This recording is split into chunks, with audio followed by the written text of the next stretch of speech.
Bonjour, dans cette vidéo, je vais te montrer comment faire une couverture de livre directement dans IntelliFox.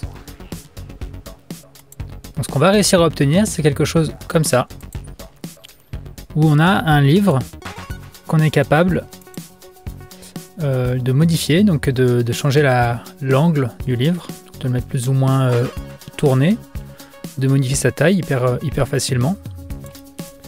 Hop, et de modifier aussi l'épaisseur du livre, nombre de pages.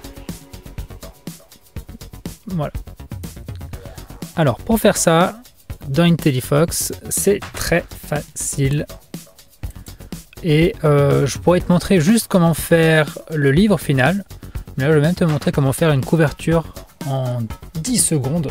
Non, peut-être pas un peu plus, mais bon. On va prendre un thème. Un thème que j'aime bien, c'est le thème des chats. Alors je vais chercher un chat. On va faire un livre sur les chats. Voilà. Alors, parfait, un chat blanc. Un chat sur fond blanc plutôt, pardon. Le chat n'est pas blanc, il est sur fond blanc. Voilà. Donc là, je gère un peu l'espace visuellement comme si c'était un chat. Un livre sur les chats. Je vais mettre un titre. Le livre sur les chats. Alors, mon livre à la fin, je veux pas forcément qu'il soit carré. L'image sur IntelliFox, elle est carrée. Donc là, ce que je vais faire, c'est que je vais m'imaginer dans un cadre, donc le mettre un peu moins large.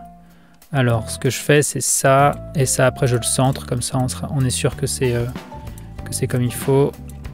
Position centrée horizontalement. Un livre sans nom d'auteur, c'est dommage. Donc ça, je vais le remonter un peu. Non, je le laisse en bas. Donc je vais mettre mon nom ici. Allez, au-dessus. Au-dessus. C'est pas un sous-titre, c'est un surtitre.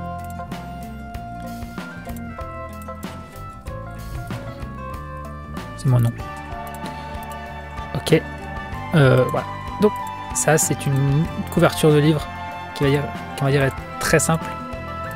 Mais ça a rarement besoin d'être très compliqué, une couverture de livre.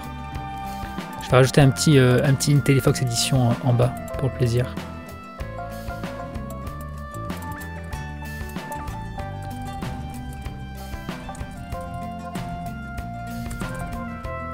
Voilà, je vais changer la couleur. Non, je vais mettre un fond de couleur avec une légère opacité. Voilà. Et je vais le recentrer. Non, je vais le mettre en bas. Je vais mettre édition IntelliFox.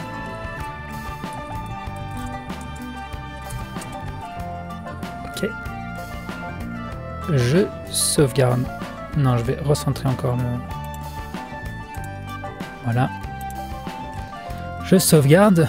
Et donc là, ce qu'on va faire, c'est qu'on va enregistrer l'image sur l'ordinateur. Donc ça, pour ça, je fais télécharger.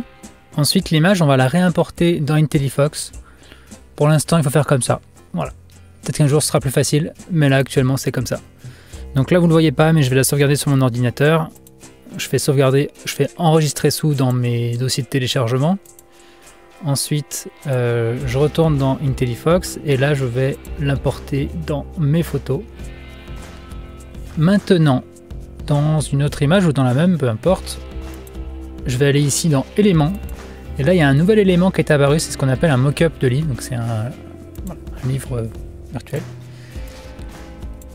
Et dans cet élément, il y a un bouton en haut, sélectionner l'image. Donc pour l'ajouter, il faut cliquer dessus. Ensuite, tu cliques sur sélectionner l'image. Et là, je vais récupérer la photo de mon livre. Voilà. Et ben, on n'est pas trop mal en fait. On n'est pas trop mal.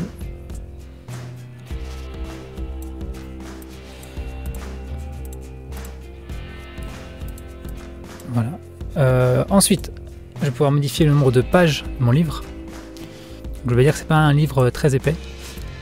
Et l'angle me convient pas mal en fait. Voilà. Par défaut, c'est 30 degrés.